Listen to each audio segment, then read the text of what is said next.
തിരുവചന സന്ദേശങ്ങൾ ശ്രവിക്കുന്നതിനായി ഭാഗ്യവചനധാര ഇന്ന് തന്നെ സബ്സ്ക്രൈബ് ചെയ്യുക. ത്രിയേക ദൈവത്തിന് സ്തുതി. ഭാഗ്യവചനധാരയിലേക്ക് ഏവർക്കും സ്വാഗതം.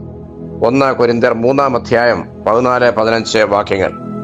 ഒരുത്തൻ പണിത പ്രവൃത്തി നിലനിൽക്കുമെങ്കിൽ അവന് പ്രതിഫലം കിട്ടും. ഒരുത്തന്റെ പ്രവൃത്തി വെന്തുപോയെങ്കിൽ അവന് ഛേദം വരും. താനോ രക്ഷിക്കപ്പെടും, എന്നാൽ തീയിൽ കൂടെ എന്ന പോലെ അത്രേ. പ്രവൃത്തികളുടെ വൈവിധ്യത്തെക്കുറിച്ചാണ് ഇവിടെ പൗലോസ്ലീഹ ഓർമ്മിപ്പിക്കുന്നത്. നിലനിൽക്കുന്ന പ്രവൃത്തിയും വെന്തുപോകുന്ന പ്രവൃത്തിയുമുണ്ട്. നിലനിൽക്കുന്ന പ്രവൃത്തിക്ക് പ്രതിഫലം കിട്ടും, വെന്തുപോകുന്ന പ്രവൃത്തികൾ ഛേദിക്കപ്പെടും. പൗലോസ്ലീഹയുടെ വീക്ഷണത്തിൽ ഒരു ക്രിസ്ത്യാനി ഈ ലോകത്തിൽ വന്നിരിക്കുന്നത് ദൈവരാജ്യത്തിന്റെ കെട്ടുപണിക്കായിട്ടാണ്. അപ്രകാരം ദൈവരാജ്യത്തിന്റെ കെട്ടുപണിയിൽ ഏർപ്പെടുന്നവർക്ക് അവൻ അറിയാതെ തന്നെ ദൈവകൃപ അനവധിയായി ലഭിച്ചുകൊണ്ടേയിരിക്കും. ഇപ്രകാരം ലഭിക്കുന്ന ദൈവകൃപയുടെ സമൃദ്ധിയിൽ നിന്നുകൊണ്ട് കെട്ടുപണികൾ നിർവഹിക്കുന്നവരുടെ പ്രവൃത്തി എന്നേക്ക് നിലനിൽക്കുന്നവയായിരിക്കും. പൗലോസ്ലീഹ കൊരിന്തിൽ സഭ സ്ഥാപിച്ചതിന്റെ പശ്ചാത്തലത്തിലാണ് ഈ വാചകം ഉദ്ധരിച്ചിരിക്കുന്നത്.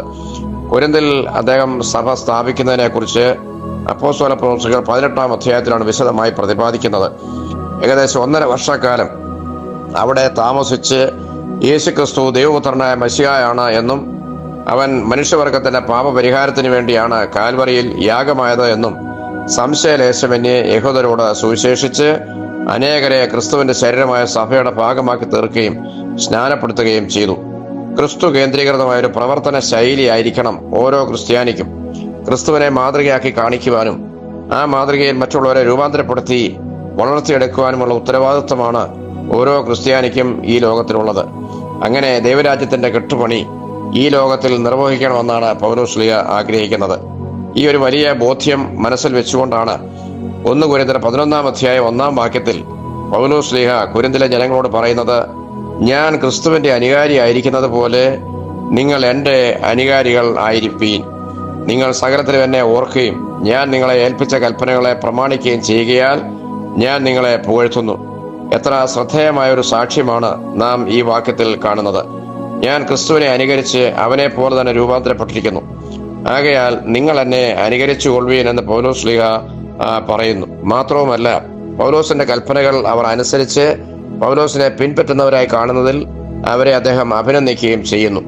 സ്വയം രൂപാന്തരപ്പെടുകയും മറ്റുള്ളവരെ രൂപാന്തരത്തിലേക്ക് നയിക്കുകയും ചെയ്യുന്ന ഒരു പ്രവർത്തന ശൈലിയാണ് പൗലോസിന്റെ കെട്ടുപണിക്ക് പൗലോസ് ഉപയോഗിക്കുന്നതായ ശൈലി.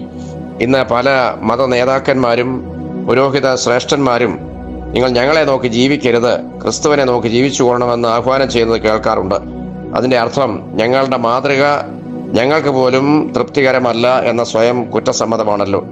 ഇവിടെയാണ് പൗലോസ്ലീഹ തൻ്റെ സ്വന്തം ജീവിതത്തെ മാതൃകയാക്കി കൊള്ളുവാൻ കലർപ്പില്ലാത്ത മനസാക്ഷിയോടുകൂടെ അഭിമാനത്തോടുകൂടി ജനത്തോട് പറയുന്നതിന്റെ മാഹാത്മ്യം നാം തിരിച്ചറിയേണ്ടത്. ഈ പശ്ചാത്തലത്തിൽ നിന്നുകൊണ്ട് ദൈവരാജ്യത്തിന്റെ കെട്ടുപണിയെ പറ്റിയുള്ള പൗലോസിന്റെ കാഴ്ചപ്പാടിലേക്ക് നമുക്ക് തിരിച്ചു വരാം. ഞാൻ എനിക്ക് ലഭിച്ച ദൈവകൃപയ്ക്കൊത്തവണ്ണം ഒരു അടിസ്ഥാനമിട്ടിരിക്കുന്നു. ഇനി അതിന്റെ മീതെ പണിത് ഉയർത്തുവാൻ എനിക്ക് പിന്നാലെ വരുന്ന നിങ്ങളെ ഓരോരുത്തരെയും ദൈവം വിളിച്ചിരിക്കുന്നു.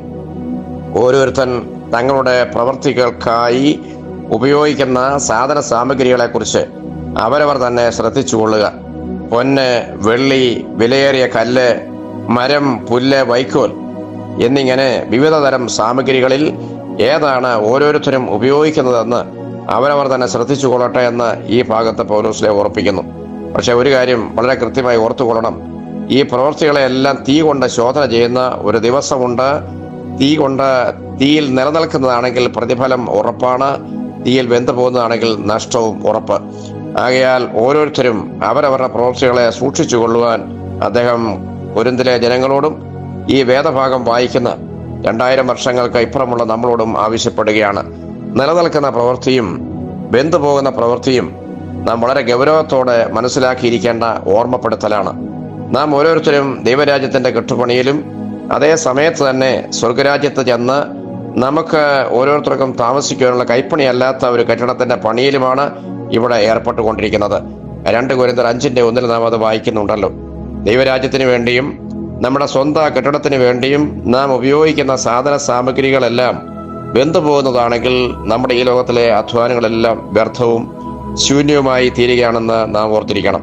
നമ്മുടെ പ്രവർത്തികൾ, വാക്കുകൾ, മനസ്സിലെ ആലോചനകൾ ഇവ മൂന്നും ഉപയോഗിക്കുന്നതിന് മുൻപ് അനേക തവണ നാം നമ്മുടെ തന്നെ മനസ്സാക്ഷിയുടെ സ്ക്രീനിംഗ് ബോർഡിലൂടെ കടത്തിവിട്ട് സ്വർഗരാജ്യത്തിലെ കെട്ടുപണിയിൽ ഇവ നിലനിൽക്കുന്നതാണോ എന്ന് പരിശോധിച്ച് മാത്രം ഉപയോഗിക്കുവാൻ ശ്രദ്ധിക്കണം. അത് പൗലോസ്ലീഹ നമ്മെ ഓർപ്പിക്കുന്ന വലിയ ഉപദേശമാണ്. മറ്റുള്ളവരുടെ ഹൃദയങ്ങളെ കുത്തി മുറിക്കുവാനും വികാരങ്ങളെ കുത്തി നുറുക്കുവാനും നമ്മുടെ തന്നെ പ്രവർത്തനങ്ങളിലൂടെ മറ്റുള്ളവരെ ദൈവരാജ്യത്തിൽ നിന്ന് അകറ്റുവാനും മറ്റുള്ളവരുടെ വളർച്ചയിൽ മനം തൊന്ന് അസൂയപ്പെട്ട് അവരിൽ നിന്ന് അകലുവാനുമൊക്കെ നാം കാണിക്കുന്ന വ്യഗ്രതയും വാശിയും എല്ലാം മരവും പുല്ലും വൈക്കോലും പോലെ ജീവിതത്തിൻ്റെ അർത്ഥം തന്നെ വ്യർത്ഥമാക്കുന്ന വെന്തുപോകുന്ന പ്രവൃത്തികളാണെന്ന് തിരിച്ചറിയുവാൻ നമുക്ക് കഴിയട്ടെ. അതിന് ദൈവം നമ്മെ സഹായിക്കട്ടെ എന്ന് പ്രാർത്ഥിക്കുന്നു. എല്ലാവർക്കും നന്ദി, നമസ്കാരം.